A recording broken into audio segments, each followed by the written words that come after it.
Welcome back, friends. Tonight we are going to read The Namesake by Willa Cather. And before we get started, I just want to warn you that there's a little bit of kind of a gory scene in here, so if that bothers you, then maybe just click on the subscribe button and wait till the next one. 7 of us, students, sat one evening in Hartwell's studio on the Boulevard St. Michel. We were all fellow countrymen. One from New Hampshire, one from Colorado, another from Nevada, several from the farmlands of the Middle West, and I myself from California. Lyon Hartwell, though born abroad, was simply, as everyone knew, from America. He seemed almost more than any other one living man to mean all of it, from ocean to ocean. When he was in Paris, his studio was always open to the 7 of us who were there that evening, and we intruded upon his leisure as often as we thought permissible. Although we were within terms of the easiest of all intimacies, and although the great sculptor, even when he was more than usually silent, was at all times the most gravely cordial of hosts, yet on that long-remembered evening, as the sunlight died on the burnished brown of the horse-chestnuts below the windows, a perceptible dullness yawned through our conversation. We were, indeed, somewhat low in spirit, for one of our number, Charlie Bentley, was leaving us indefinitely in response to an imperative summons from home. Tomorrow, his studio, just across the hall from Hartwell's, was to pass into other hands, and Bentley's luggage was even now piled in discouraged resignation before his door. The various bales and boxes seemed literally to weigh upon us as we sat in his neighbor's hospitable rooms, drearily putting in the time till he should leave us to catch the 10 o'clock express for Dieppe. The day we had got through very comfortably, for Bentley had made it the occasion of a somewhat pretentious luncheon at Maxim's.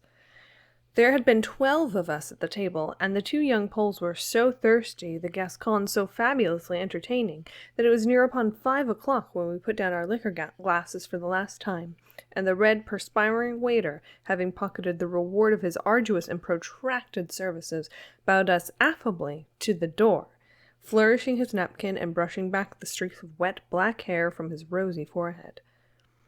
Our guests having been taken themselves belated to their respective engagements, the rest of us returned with Bentley, only to be confronted by the depressing array before his door. A glance about his denuded rooms had sufficed to chill the glow of the afternoon, and we fled across the hall in a body and begged Lyon Hartwell to take us in. Bentley had said very little about it, but we all knew what it meant to him to be called home. Each of us knew what it would mean to himself, and each had felt something of that quickened sense of opportunity which comes at seeing another man in any way counted out of the race.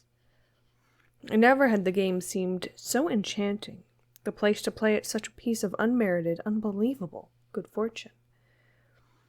It must have been, I think, about the middle of October, for I remember that the sycamores were almost bare in the Luxembourg Gardens that morning, and the terraces about the Queens of France were strewn with crackling brown leaves. The fat red roses, out the summer long on the stand of the old flower woman at the corner, had given place to dahlias and purple asters. First glimpses of autumn toilettes flashed from the carriages. Wonderful little bonnets nodded at one another along the Champs-Élysées, and in the quarter an occasional feather boa, black or red or white, brushed one's coat sleeve in the gay twilight of the early evening. The crisp, sunny autumn air was all day full of the stir of people and carriages, and of the cheer of salutations, greetings of the students returned brown and bearded from their holiday, gossip of people come back from Trouville, from St. Valery, from Dieppe, all over the Brittany and Norman coast. Everywhere was the joyousness of return, the taking up again of life and work and play. I had felt ever since early morning that this was the saddest of all possible seasons for saying goodbye to that old, old city of youth, and to that corner of it on the south shore which since the dark ages themselves, yes, and before, has been so peculiarly the land of the young. I can recall our very postures as we lounged about Hartwell's rooms that evening, with Bentley making occasional hurried trips to his desolated workrooms across the hall, as if haunted by a feeling of having forgotten something, or stopping to poke nervously at his parakeets, which he had bequeathed to Hartwell, gilt cage and all. Our host himself sat on the couch, his big, bronze-like shoulders backed up against the window, his shaggy head, beaked nose, and long chin cut clean against the gray light. Our drowsing interest, insofar as it could be said to be fixed upon anything, was centered upon Hartwell's new figure, which stood on the block ready to be cast in bronze, intended as a monument for some American battlefield. He called it the Color Sergeant. It was the figure of a young soldier running, clutching the folds of a flag, the staff of which had been shot away. We had known it in all the stages of its growth, and the splendid action and feeling of the thing had come to have a kind of special significance for the half-dozen of us who often gathered in Hartwell's rooms, though, in truth, there was as much to dishearten one as to inflame in the case of a man who had done so much in a field so amazingly difficult, who had thrown up in bronze all the restless, teeming force of that adventurous wave still climbing westward in our own land across the waters. We recalled his scout, his pioneer, his gold seekers, and those monuments in which he had invested one and another of the heroes of the Civil War with such convincing dignity and power. "Where in the world does he get the heat to make an idea like that carry?" Bentley remarked morosely, scowling at the clay figure. "Hang me, Hartwell, if I don't think it's just because you're not really an American at all that you can look at it like that." The big man shifted uneasily against the window. "Yes," he replied, smiling. "Perhaps there is something in that. My citizenship was somewhat belated and emotional in its flowering. I've half a mind to tell you about it, Bentley." He rose uncertainly, and after hesitating a moment, went back into his workroom, where he began fumbling among the litter in the corners. At the prospect of any sort of personal expression from Hartwell, we glanced questioningly at one another, for although he made us feel that he liked to have us about, we were always held at a distance by a certain diffidence of his. There were rare occasions, when he was in the heat of work or of ideas, when he forgot to be shy, but they were so exceptional that no flattery was quite so seductive as being taken for a moment into Hartwell's confidence. Even in the matter of opinions, the commonest currency of our circle, he was miserly and prone to qualify. No man ever guarded his mystery more effectually. There was a singular intense spell, therefore, about those few evenings when he had broken through this excessive modesty, or shyness, or melancholy, and had, as it were, committed himself. When Hartwell returned from the back room, he brought with him an unframed canvas, which he put on an easel near his clay figure. We drew close about it, for the darkness was rapidly coming on. Despite the dullness of the light, we instantly recognized the boy of Hartwell's color sergeant. It was the portrait of a very handsome young man in uniform, standing beside a charger impossibly rearing. Not only in his radiant countenance and flashing eyes, but in every line of his young body there was an energy, a gallantry, a joy of life that arrested and challenged one. "Yes, that's where I got the notion," Hartwell remarked, wandering back to his seat in the window. "I've wanted to do it for years, but I've never felt quite sure of myself. I was afraid of missing it. He was an uncle of mine, my father's half-brother, and I was named for him. He was killed in one of the big battles of '64 when I was a child. I never saw him, never knew him until he had been dead for 20 years. And then, one night, I came to know him as we sometimes do living persons, intimately in a single moment." He paused to knock the ashes out of his short pipe, refilled it, and puffed at it thoughtfully for a few moments with his hands on his knees. Then, settling back heavily among the cushions and looking absently out of the window, he began his story. As he proceeded further and further into the experience which he was trying to convey to us, his voice sank so low and was sometimes so charged with feeling that I almost thought he had forgotten our presence and was remembering aloud. Even Bentley forgot his nervousness and astonishment, and sat breathless under the spell of the man's thus breathing his memories out into the dusk. It was 15 years ago this last spring that I first went home, and Bentley's having to cut away like this brings it all back to me. I was born, in Italy. My father was a sculptor, though I dare say you've not heard of him. He was one of those first fellows that went over after Story and Powers, went to Italy for art, quite simply, to lift from its native bough the willing, iridescent bird. Their story is told informingly enough by some of those ingenious marble things at the Metropolitan. My father came over some time before the outbreak of the Civil War, and was regarded as a renegade by his family because he did not go home to enter the army. His half-brother, the only child of my grandfather's second marriage, enlisted at 15 and was killed the next year. I was 10 years old when the news of his death reached us. My mother died the following winter, and I was sent away to a Jesuit school, while my father, already ill himself, stayed on at Rome, chipping away at his Indian maidens and marble goddesses, still gloomily seeking the thing for which he had made himself the most unhappy of exiles. He died when I was 14, but even before that I had been put to work under an Italian sculptor. He had an almost morbid desire that I should carry on his work, under, as he often pointed out to me, conditions so much more auspicious. He left me in charge of his one intimate friend, an American gentleman in the consulate at Rome, and his instructions were that I was to be educated there and to live there until I was 21. After I was of age, I came to Paris, and studied under one master after another till I was nearly 30. Then, almost for the first time, I was confronted by a duty which was not my pleasure. My grandfather's death at an advanced age left an invalid maiden sister of my father's quite alone in the world. She had suffered for years from a cerebral disease, a slow decay of the faculties which rendered her almost helpless. I decided to go to America, and if possible bring her back to Paris, where I seemed on my way toward what my poor father had wished for me. On my arrival at my father's birthplace, however, I found this was not to be thought of. To tear this timid, feeble, shrinking creature, doubly aged by years and illness, from the spot where she had been rooted for a lifetime would have been little short of brutality. To leave her to the care of strangers seemed equally heartless. There was clearly nothing for me to do but to remain and wait for that slow and painless malady to run its course. I was there something over 2 years. My grandfather's home, his father's homestead before him, lay on the high banks of a river in western Pennsylvania. The little town 12 miles down the stream, whither my great-grandfather used to drive his ox wagon on market days, had become, in 2 generations, one of the largest manufacturing cities in the world. For hundreds of miles about us, the gentle hill slopes were honeycombed with gas wells and coal shafts. Oil derricks creaked in every valley and meadow. The brooks were sluggish and discolored with crude petroleum, and the air was impregnated by its searching odor.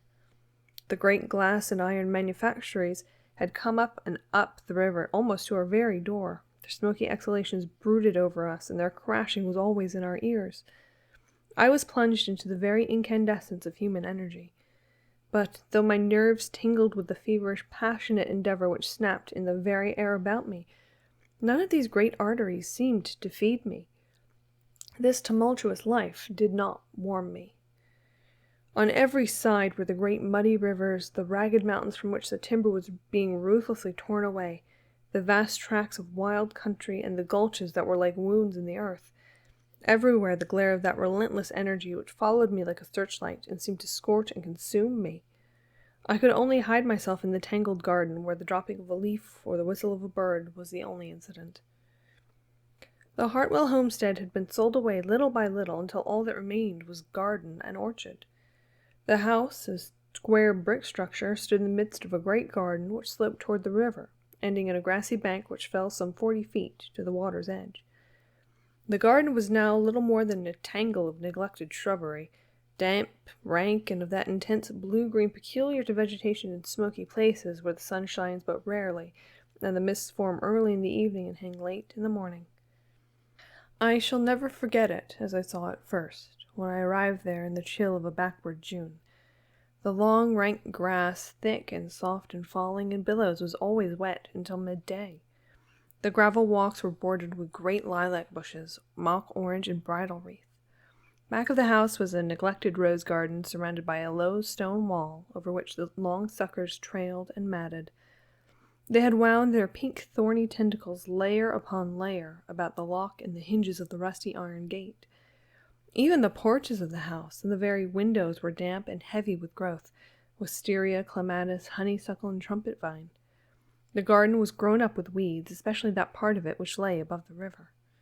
The bark of the old locusts was blackened by the smoke that crept continually up the valley, and their feathery foliage, so merry in its movement, and so yellow and joyous in its color, seemed particularly precious under that somber sky. There were sycamores and copper beeches, gnarled apple trees too old to bear, and fall pear trees hung with a sharp, hard fruit in October, all with the leafage singularly rich and luxuriant and particularly vivid in color. The hoax about the house had been old trees when my great-grandfather built his cabin there more than a century before, and this garden was almost the only spot for miles along the river where any of the original forest growth still survived. The smoke from the mills was fatal to the trees of the larger sort, and even these had the look of doomed things, bent a little toward the town, and seemed to wait, with head inclined before that oncoming, shrieking force. About the river, too, there was a strange hush, a tragic submission. It was so leaden and sullen in its color, and it flowed so soundlessly forever past our door. I sat there every evening, on the high veranda overlooking it, watching the dim outlines of the steep hills on the other shore, the flicker of lights on the island, where there was a boathouse, and listening to the call of boatmen through the mist.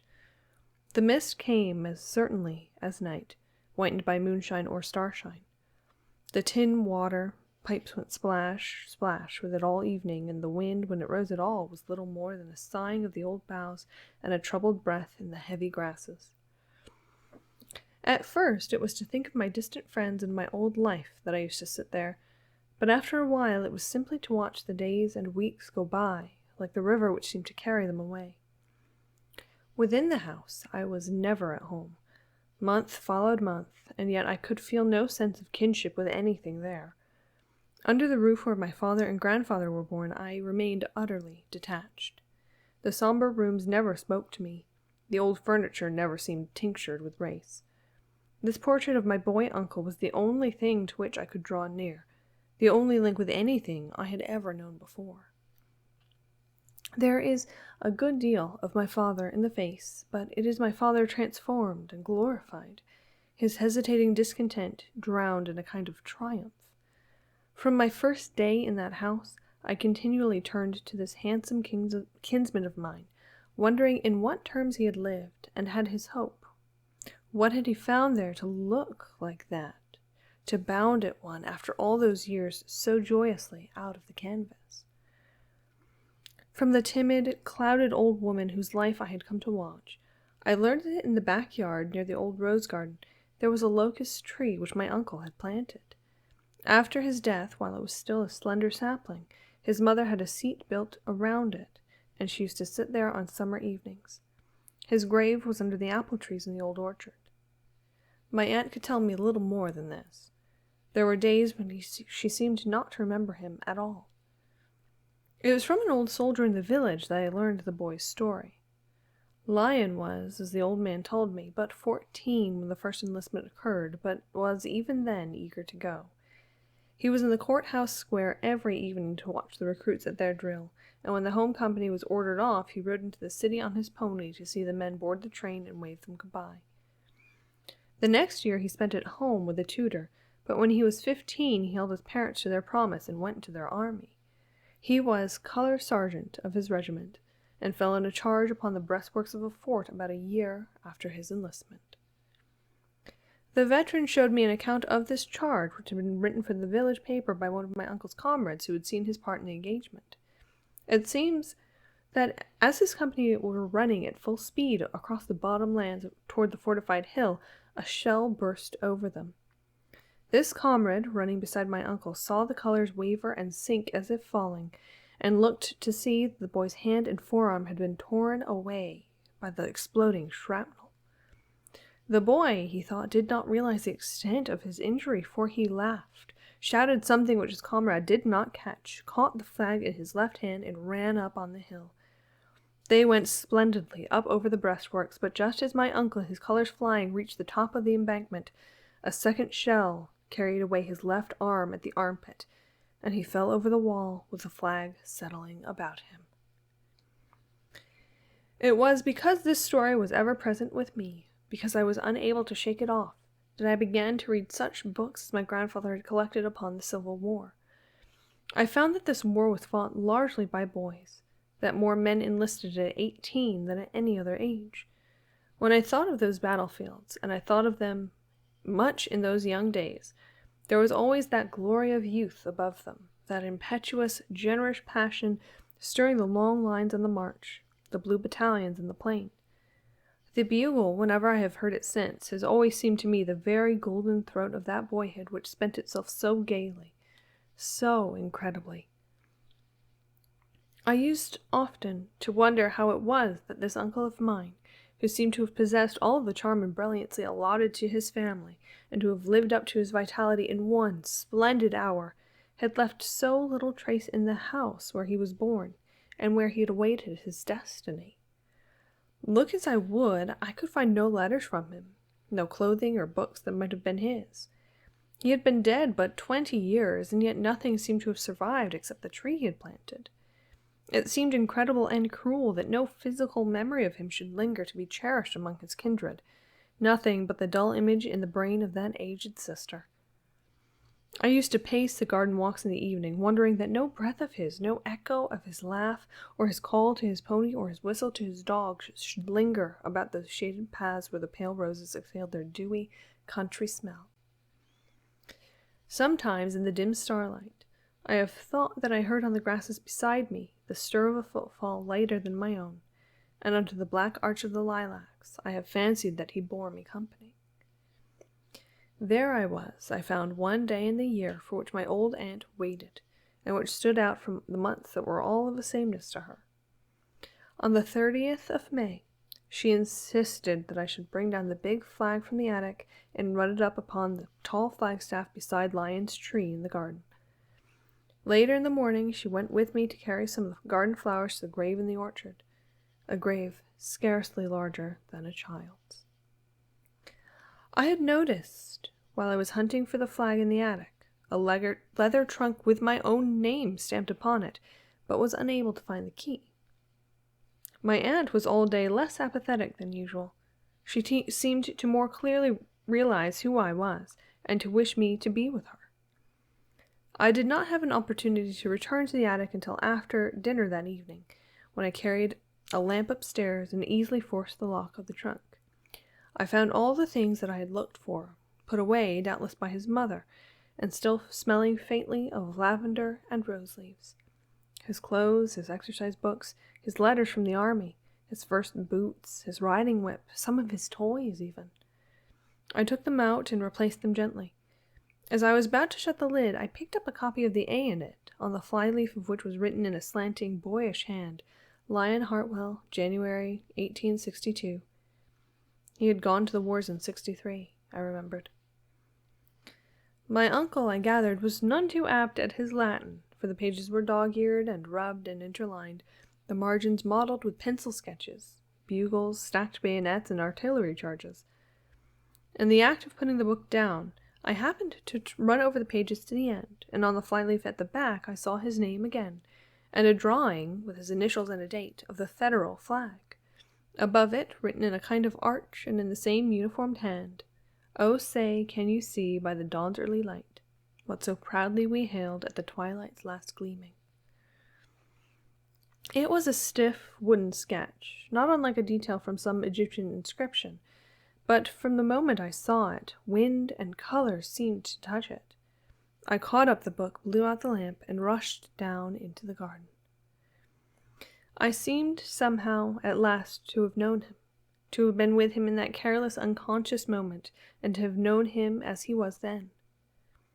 As I sat there in the rush of this realization, the wind began to rise, stirring the light foliage of the locust over my head, and bringing, fresher than before, the woody odor of the pale roses that overran the little neglected garden. Then, as it grew stronger, it brought the sound of something sighing and stirring over my head in the perfumed darkness.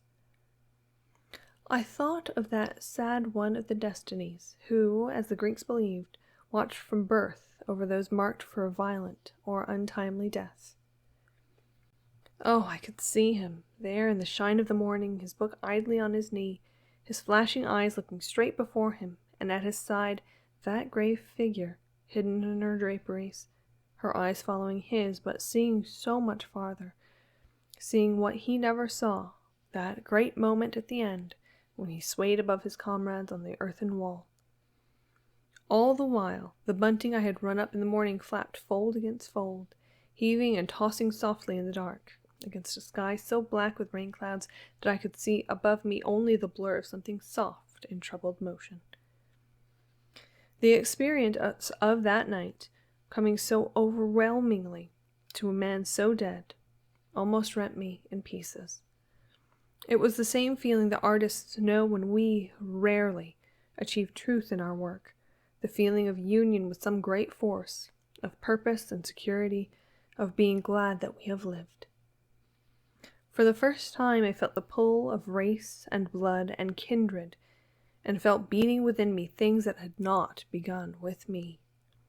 It was as if the earth under my feet had grasped and rooted me, and were pouring its essence into me. I sat there until the dawn of the morning, and all night long my life seemed to be pouring out of me and running into the ground. Hartwell drew a long breath that lifted his heavy shoulders, then let them fall again. He shifted a little and faced more squarely the scattered, silent company before him. The darkness had made us almost invisible to each other, and except for the occasional red circle of a cigarette end traveling upward from the arm of a chair, he might have all supposed us asleep. And so, Hartwell added thoughtfully, I naturally feel an interest in fellows who are going home. It's always an experience. No one said anything, and in a moment there was a loud rap at the door. The concierge, come to take down Bentley's luggage and to announce that the cab was below. Bentley got his hat and coat, enjoined Hartwell to take good care of his parakeets, gave each of us a grip of the hand, and went briskly down the long flights of stairs. We followed him into the street, calling our good wishes, and saw him start on his drive across the lighted city to the Gare Saint-Lazare. The end. Willa Cather is kind of a mess. So she initially published this story in 1907 in McCall's magazine.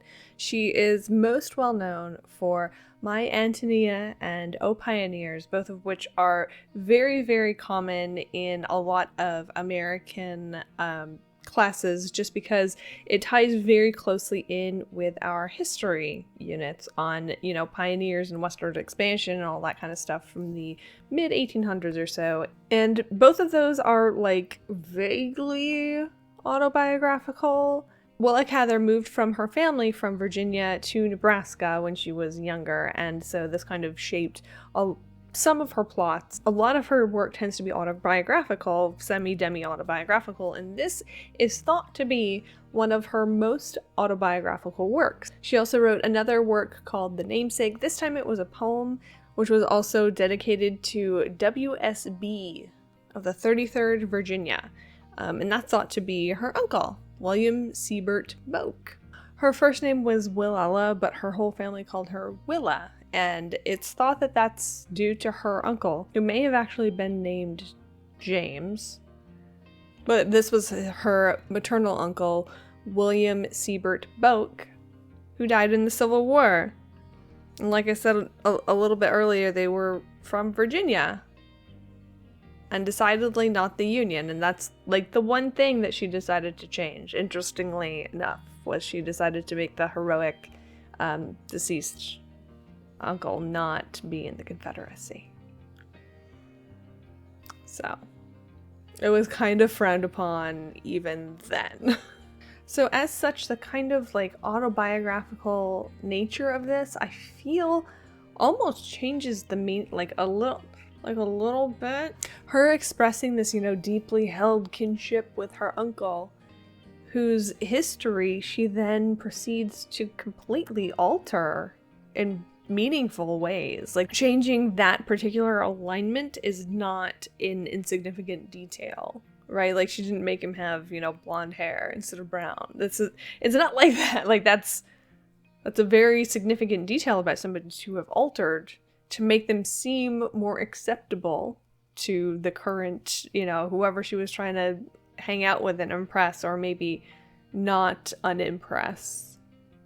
Not to get all, like, soapboxy up in here, but I feel like a lot of people kind of lack the ability to say, my forebears are people that I love, but they also probably did some f***ed up shit.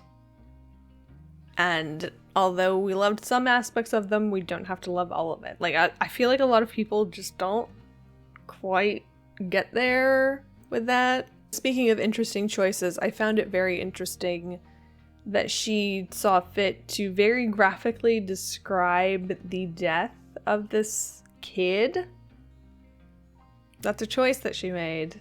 Like, I don't have much more than that. I just... gross. Oh, and I have one question for you that I would like for you to answer me down in the comments, because I'm really curious. And that's the whole entire framing story just seems kind of pointless to me. That's not totally true. Like, the point is kind of to contrast Hartwell versus everyone else. I feel like maybe the whole point of the framing device was just to have him deliver that line about, like, and that's why when people go home, you know, gets me. Like, it feels like that's the whole point of the entire framing device, and that took up a lot of the story too. So I don't know. What do you guys think about that? Let me know down in the comments. While you're there, subscribe so you don't miss another story, and I'll see you guys next time.